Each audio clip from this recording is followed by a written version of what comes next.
Hi everybody and welcome back to HSE 542, Foundations of Human Systems Engineering. Today we'll be talking about hearing. Hearing, of course, is one of our senses and fits in with our sensation and perception lectures. So let's start with the stimulus in hearing. Sound energy really are just vibrations in the air. These vibrations compress and expand air molecules, which are transmitted via a waveform through the air. So you'll recognize some similarities to vision in the sense it's a waveform and has some of the same characteristics of light that determines the way we perceive what we see. These compressions and expansions are then detected by our eardrums, and we'll talk about three characteristics of sound: the frequency, the amplitude, and the phase of the waves. So you'll begin to see, just like in vision, we can look at the wavelength and the amplitude of any sound wave. The wavelength is dictated by the distance from the peak to the peak, so the peak of one wave to the peak of another, and the amplitude is simply the height of that particular wave. So let's start with frequency. Here on our right-hand side, you see two waves, the top wave and the bottom wave, and both of them have, as you can see, the same frequency. So the peak is happening just about the same time along the way. So that tells you that it's pretty much the same tone. It's just that the bottom one, with the much higher amplitude, is going to be louder. So frequency determines pitch, and we often talk about the pitch of a sound in terms of hertz. A hertz is simply 1,000 cycles per second. So as I mentioned, the top figure has frequency, same frequency and different amplitude as the bottom one. Now we can't hear all frequencies, just like we can't see all frequencies of electromagnetic energy. In fact, our range of hearing is about 20 to 20,000 of those hertz. Amplitude, as I mentioned, determines loudness. We can hear quite a bit even on that 20 to 20,000 hertz. Everything from a whisper to a jet engine, yet one is 1 trillion times more intense than the other. The decibel, which is abbreviated dB, is the unit we use to measure the intensity of the sound, the amplitude of the sound.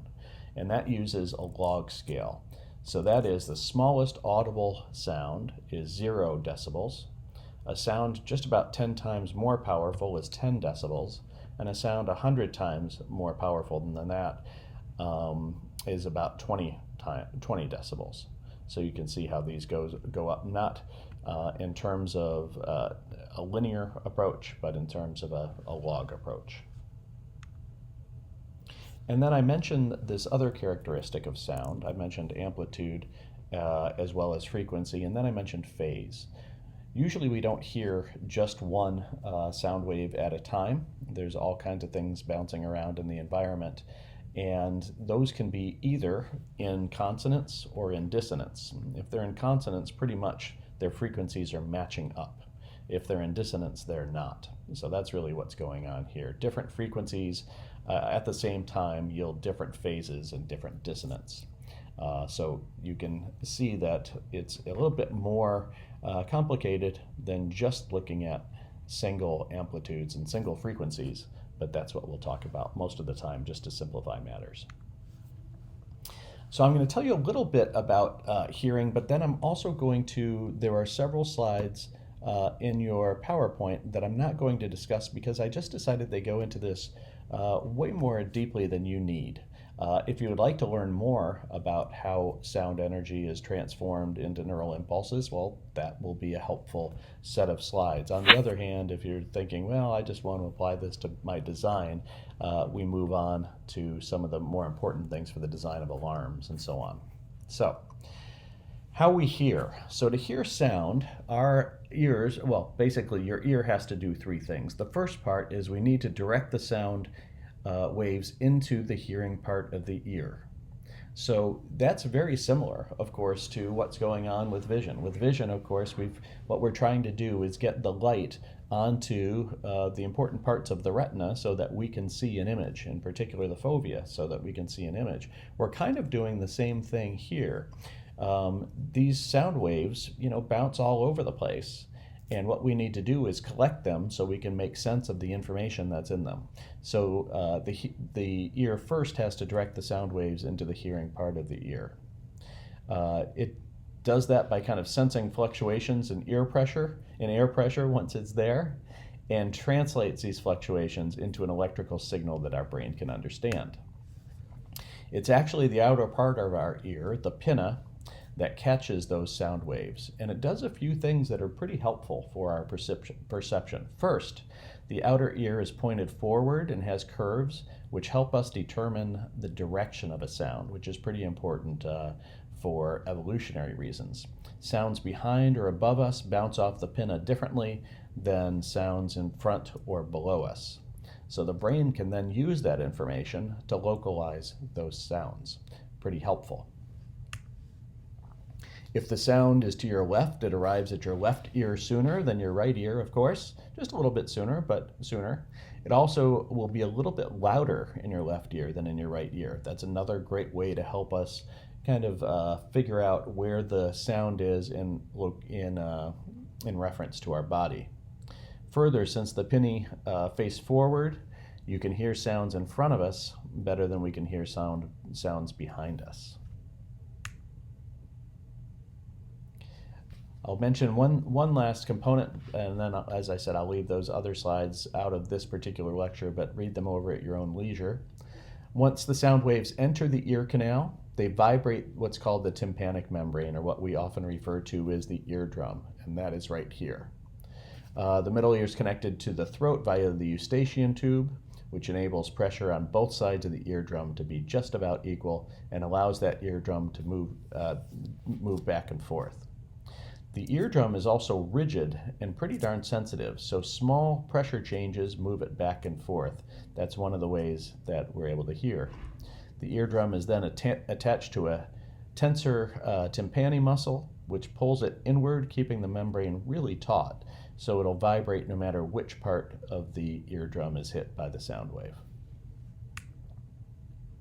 High-pitched waves move the drum faster, and loud sounds move the drum a greater distance. And that eventually gets translated through several other things called the ossicles, and eventually something called the organ of Corti, to being able to determine the pitch of a sound as well as the loudness of a sound. An important thing for understand hearing is that it's not the same as, it's not what we call direct perception. That is, equal increases in amplitude do not necessarily yield equal increases in perception, loudness. So a 40 decibel tone does not sound twice as loud as a 20 decibel tone. So instead, different units have been invented to sort of discuss the loudness of something, and that's called a sone. One sone is the loudness of a 40 decibel, 1001 hertz tone. That's kind of standardized. And then loudness doubles with each about 10 decibel increase. So I'll show you on this slide. This is probably the best bet. On the y-axis is loudness in terms of sones 1 through 8, and on the x-axis is intensity of a 1000 hertz tone. And you can see here that a 30 decibel tone is about 1 sone, whereas a 60 decibel tone is about 4 1/4. So you can see, you would think that just doubling the number of decibels would double the loudness. No, in fact, doubling the number of decibels quadruples the loudness.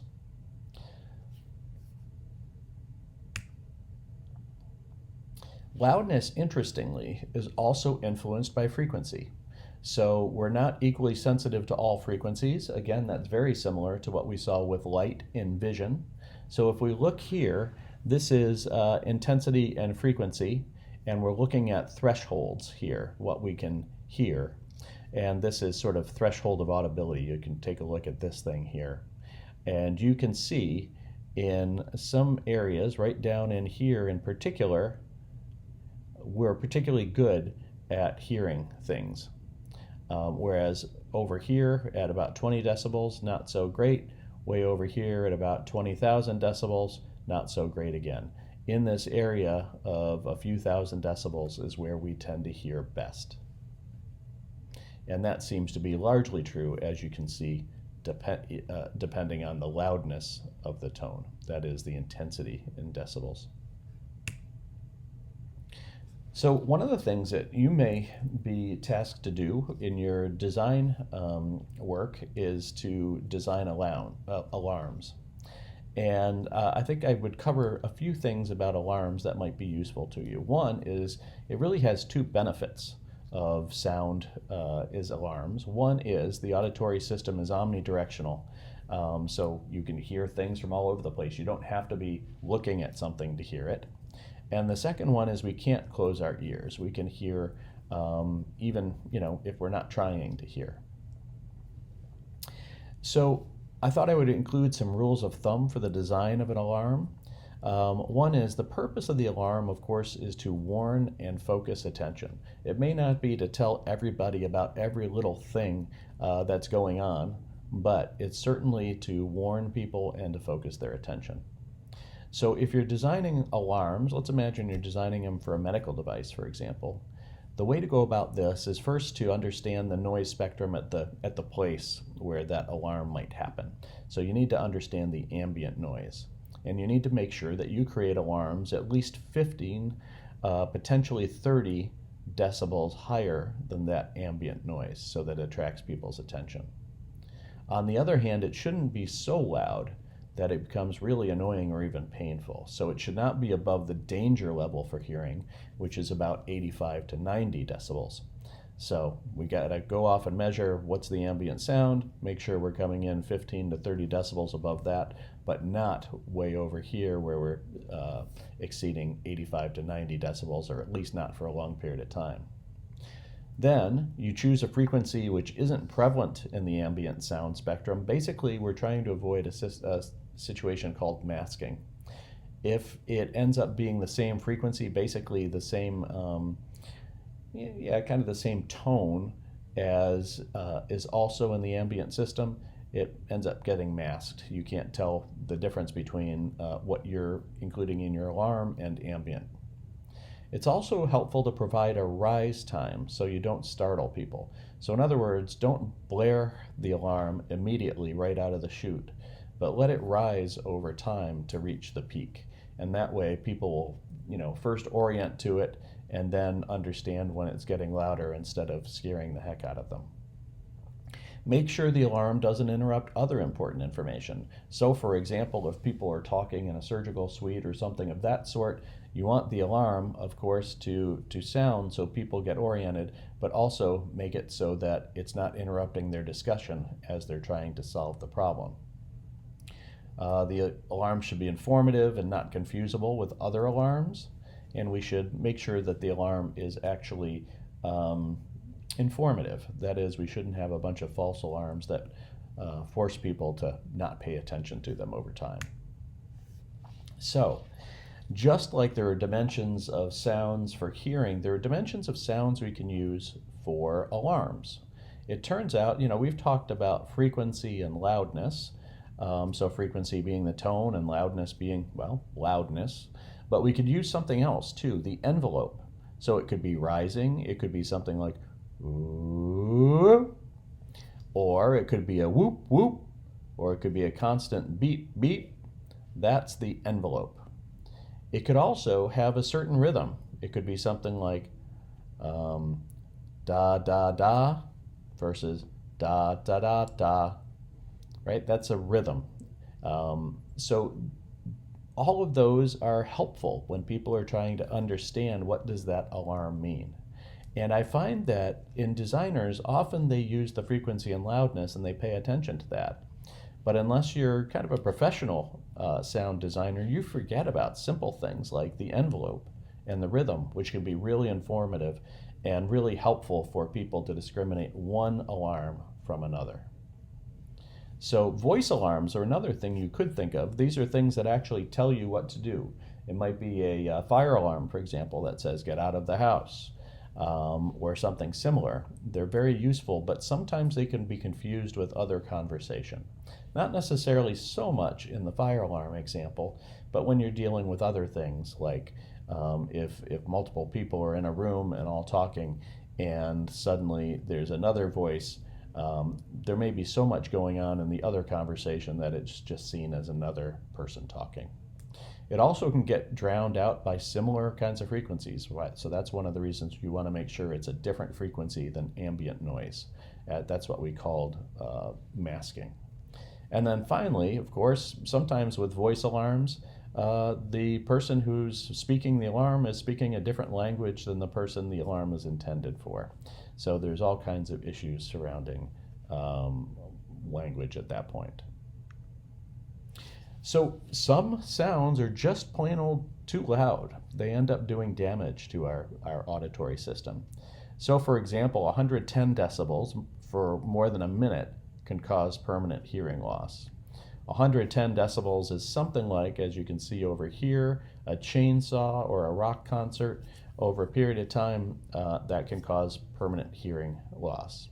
100 decibels, you probably shouldn't allow yourself to be around this for, say, more than 15 minutes. That would be like wood shop or a snowmobile. And 85 decibels, prolonged exposure can cause gradual hearing loss. So that would be even things like heavy city traffic. You can see that normal conversation is somewhere down here in the 60 decibel range. At higher amplitudes, it's easier to injure your ear, basically, in other words, louder things. Pain gets common, physical pain at 120 decibels.